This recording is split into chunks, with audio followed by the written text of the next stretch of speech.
The middle school students are excited to continue their devotional theme of people and places as we move into the second semester.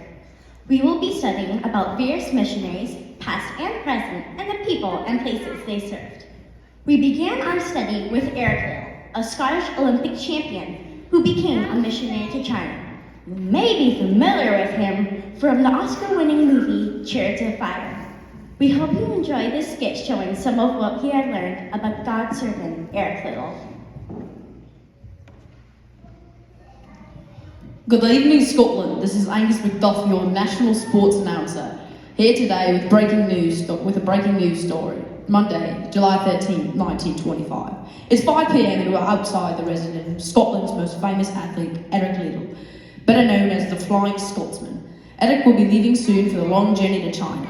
Wait, here he comes. Let's listen in as he answers some reporters' questions. Yes.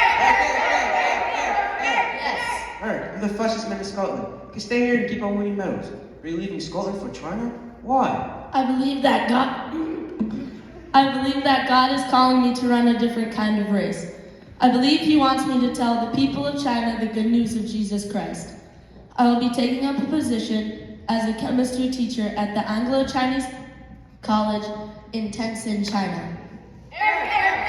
Yes. But why China? You're already teaching the people of Scotland about Jesus. Why go all the way to China? I was born in China and lived there with my missionary family until my brother and I returned to Great Britain to attend boarding school when I was 6 years old. I've always felt a calling back to China. There is great darkness there, and I intend to bring God's light. Yes. Your best event was the 100-meter race, yet you wouldn't compete in that event in the 1924 Paris Olympics. Can you tell us again why that was? Yes. The race was scheduled for a Sunday. All my life I was told that Sunday was a day for reverence to God and for rest. I have never run a race on Sunday. To run a race on Sunday would to be glorifying myself and not God. Yes. Many people were critical of your decision not to run a race that you would surely win for your country. Some even called you a traitor. How did you feel about that? Nobody wants to be called a traitor. It was hard hearing all the criticism, but honoring and obeying God must come first before anything. Yes. So you were entered into 2 other races which you weren't expected to win. Remind us of the outcome? I handed the situation over to God. Right before the first race, I got a letter from the masseur of the British Olympic team. It said, "He who honors me, I will honor also. Wishing you the best of success always." This was a great encouragement to me.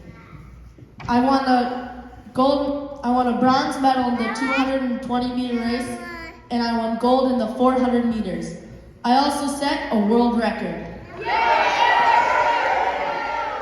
No more time, I'm afraid. I have a train to catch. I'm going to China. My friend said he'd pick me up, but I don't see... There he is, bye!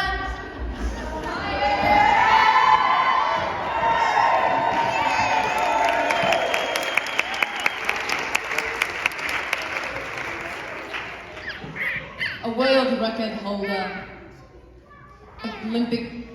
Olympic gold medalist, a world record holder, a very popular man. How can he leave it all behind?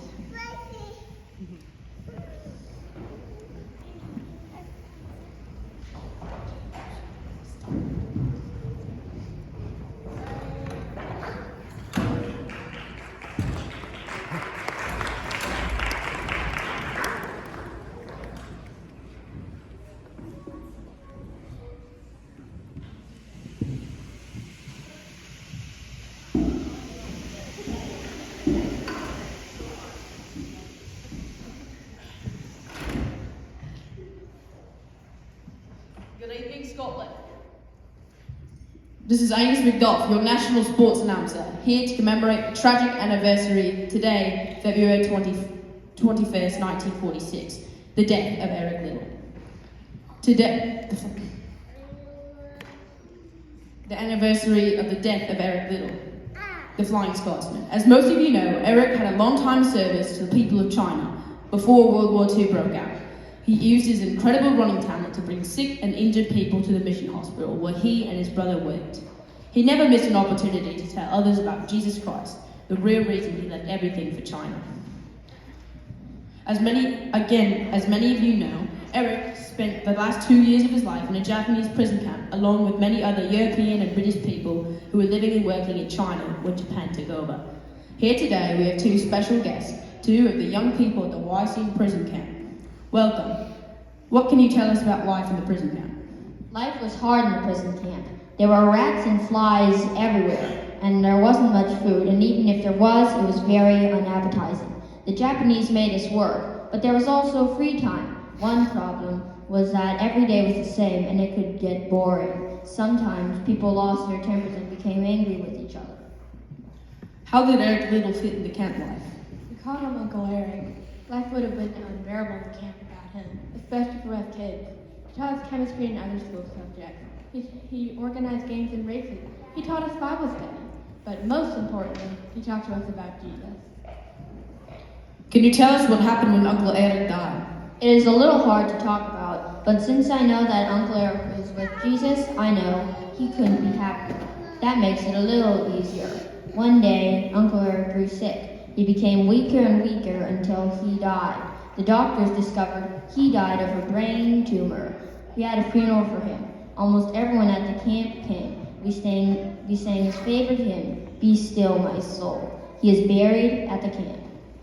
Thank you both for being here today. Well, Scotland, we will always remember Eric Liddell, the Flying Scotsman, one of the world's greatest athletes who learned there's something far greater than gold.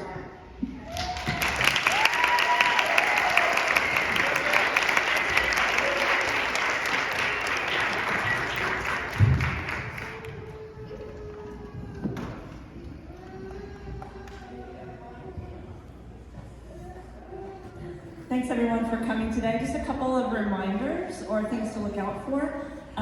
Dads of preschoolers and kindergartners,